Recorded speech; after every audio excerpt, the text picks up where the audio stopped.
Hi there, my name is Brennan Hawthorne. I'm a Cadet Staff Sergeant in the United States Air Force Auxiliary or Civil Air Patrol. And this is my good friend, Cadet Senior Master Sergeant Brodryck Greene. He is one of the first cadets at our squadron to attend Florida Glades Ranger School and get his Ranger certification. And he also went to NESA. So, well, start. How'd you get introduced to CAP?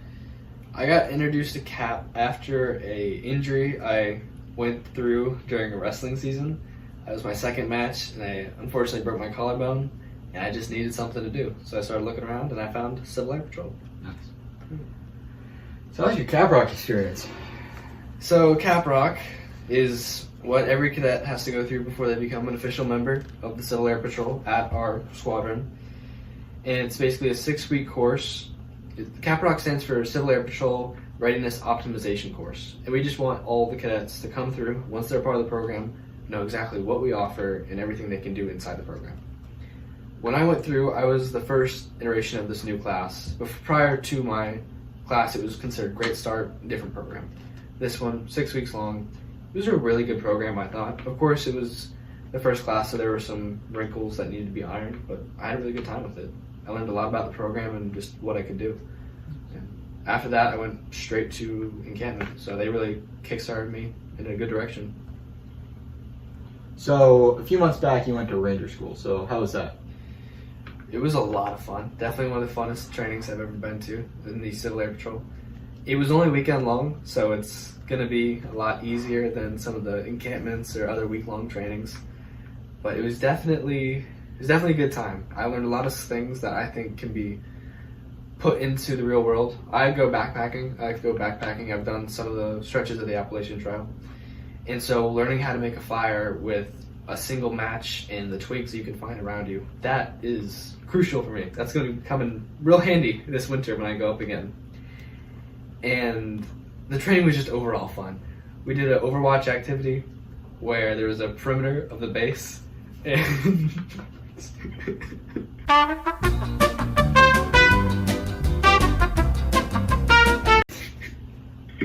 as I was saying, we did Overwatch, which is securing the perimeter of the base.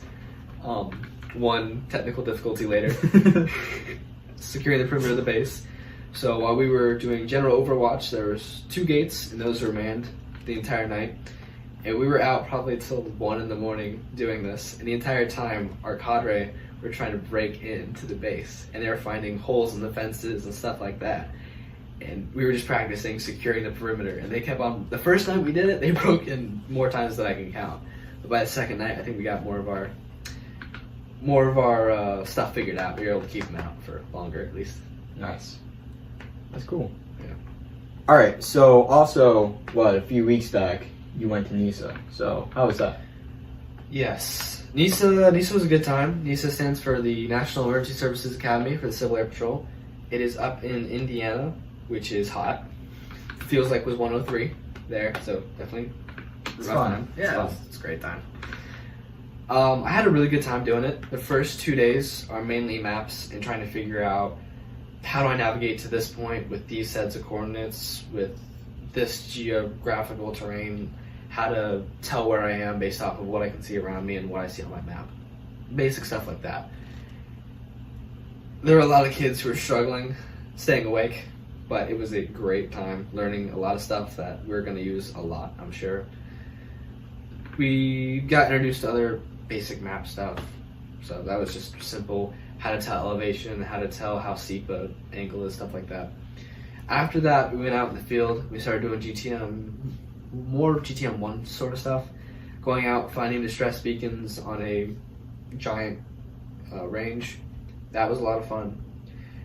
We'd call in for van rides if the distance we needed to go was over 2 kilometers, and then as the day progressed, it was 1 kilometer, just because of how hot it was. But it's only sometimes the vans would come, so you just end up walking it anyways. But it was a lot of fun, going out into the woods, just trying to find points with distress beacons, or just trying to find land nav points. Going out in the middle of the woods, just trying to find some orange sheet of paper this big that's got a number on it, and just hoping that you plotted it on your map the right way. It's a lot of faith in your own skills And I'm still alive, so I think my skills are not too bad. But Barely, but you are alive. barely, yeah, I'm barely alive, but it was a great time. The DFAC this year was very, very nice. It wasn't cadets catering, that was for sure. It was a full-on company catering. So every time we ate at the DFAC, so good. But unfortunately, or fortunately, we had to eat 5 meals, or 5 of our meals had to be MREs. And so one day we spent the entire day out in the field. Every single meal, breakfast, lunch, dinner, was MRE. I know for some kids it was rougher than others, but I had a good time. One of my meals was barbecue chicken. It was so good. It was really good barbecue. Or I was just really desperate. I don't know which one is true, but it tasted good in the moment, and that is what matters. All right. And ATS. I basicked when you went through ATS. That was fun. That was a great time. That was an amazing time. ATS in Florida Wing is the Advanced Training Squadron. So while we have cadets doing basic, like you were, I was going for my second time at Camp Landing doing advanced training. It's for senior NCOs who want to advance their leadership knowledge and just general ways to do things. So I learned ways to teach drill and practice drill that were way more fun than anything I learned up to that point. I learned leadership skills such as servant leadership and all the stuff you should learn about at your home squadron, but they just go more into the practicality of each of these topics. Again, it's a week long, just like the basic is. We eat the same food after everybody else, but we still eat the same food. We sleep in the same barracks area, pretty much. Yeah, we all sleep in similar barracks. We don't get anything fancy, unfortunately. No, you just get yelled at more.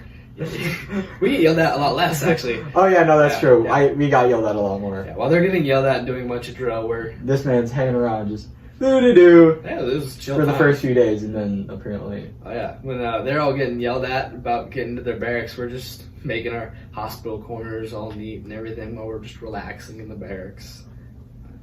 Yeah, it was definitely nice not worrying about drill the entire time.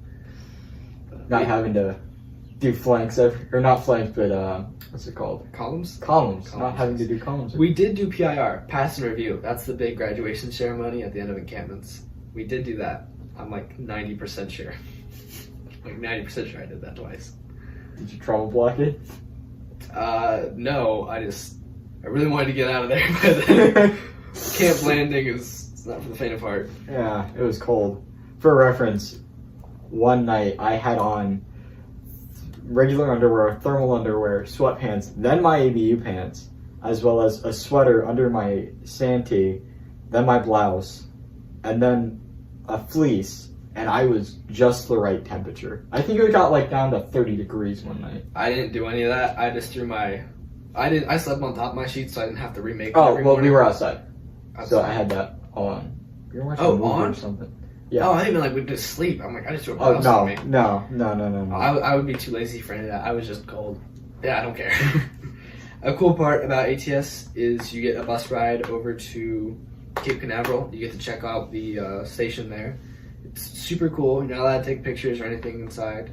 You're not allowed to take pictures of the gate when you enter. But you get a cool history tour. You get to learn about all the Apollo missions and everything like that, and their current plans and what they're doing to Cape Canaveral. Nice. You can actually see Kennedy Space Center from Cape Canaveral, so it's super cool. Well, thank you for coming on. Thank you for having me. Yeah.